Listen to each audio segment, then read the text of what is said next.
Genèse, chapitre 3. Le serpent était le plus rusé de tous les animaux des champs que l'Éternel Dieu avait fait. Il dit à la femme, « Dieu a-t-il réellement dit, vous ne mangerez pas de tous les arbres du jardin ?» La femme répondit au serpent, « Nous mangeons du fruit des arbres du jardin. Mais quant au fruit de l'arbre qui est au milieu du jardin, Dieu a dit, vous n'en mangerez point, et vous n'y toucherez point, de peur que vous ne mouriez. » Alors le serpent dit à la femme, « Vous ne mourrez point.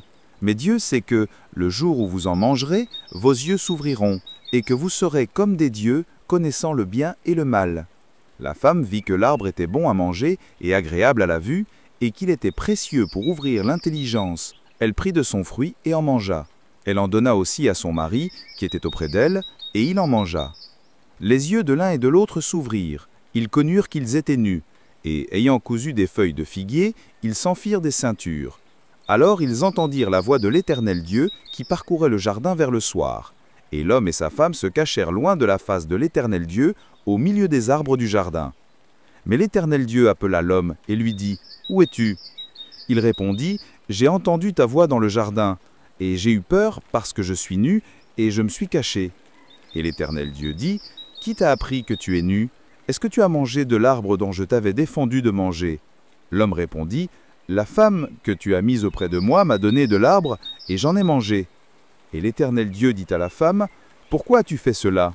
La femme répondit, « Le serpent m'a séduite, et j'en ai mangé. » L'Éternel Dieu dit au serpent, « Puisque tu as fait cela, tu seras maudit entre tout le bétail et entre tous les animaux des champs. Tu marcheras sur ton ventre, et tu mangeras de la poussière tous les jours de ta vie. Je mettrai inimitié entre toi et la femme, entre ta postérité et sa postérité.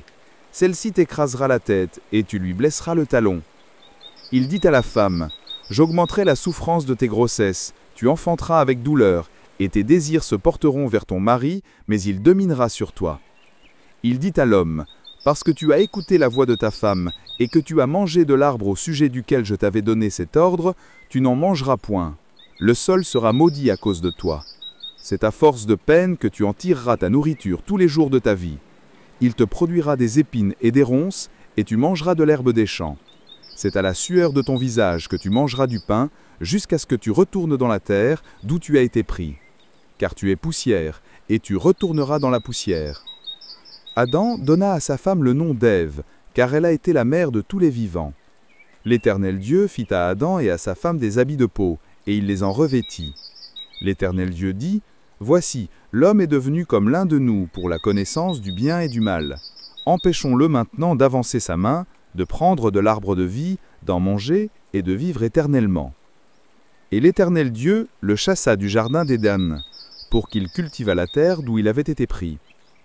C'est ainsi qu'il chassa Adam, et il mit à l'orient du jardin d'Éden les chérubins qui agitent une épée flamboyante pour garder le chemin de l'arbre de vie.